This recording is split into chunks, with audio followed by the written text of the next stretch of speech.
اجبوی سالا پنجه ویستاوالا ساخلمیه لدهوک جالیه قطابین کلیجان نوشداری و اتهتا انجامدان و دوه ویستاواله جیده که هفده چاردر هاتین دانان.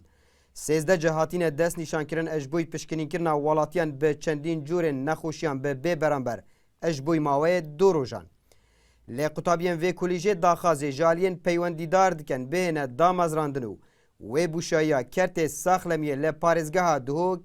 تجی بکن. بزنی که چه تعاملی گل خلقی که هنشتانو که چکو هکم منو کم نزانین چه هم بیرن نجاری پاشارو جی ام نزانین و جوید ام منو که بزنین گل خلقی تعاملی بکین و هاری کاریا بکین باشه ماجی افرو که هم گلک باشن بس یه مبخوی نخوشیا شکریه بکو دفعت شکری بکن چه بنوید ببرانبر با همی خلقی و بشتینگی هندک شیرات الخلقی که این کاتشت وید بخون نخون بشتینگی آلوزیت شکری جی بپیشن شش قطابی پتر یلویر بر هفت ویندا به پیام بگیرین خالقی کو ام خدمت کار تاوینه اسی ویدارمش خالقی ما اتوجه بنش نوجداری و کار نوجداری جانوی چاوی چند سخت و زحمته از دخوازش حکمت هرم کردستان که کو کادری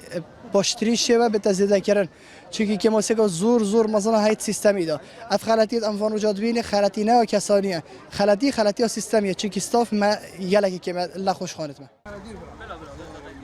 عربه ساخلمیه جی لپارزگاه دوگ دبیجیتن چندین که ماسی دکرت ساخلمیه دهنه اجروی نوشداران و پرستاران و لورا مپدوی به وان قطابیان هیاو مپلان هیا که اف قطابیه بشک بوشایا کرت ساخلمیه تجی بکن.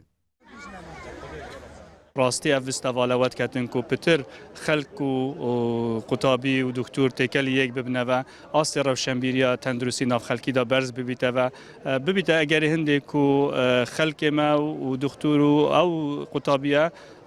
پتر هاری کو دوب کنه و پیش شخص نکرده تندرستی کیمیا که زوران وجداران و پرستاران هیل پرزگاه دهو که وکی مگل جدا خویا کرن ما بو هر 10,000 نوکت 4 دکتر تین و بو هر 10,000 کسا ما 10 پرستار تین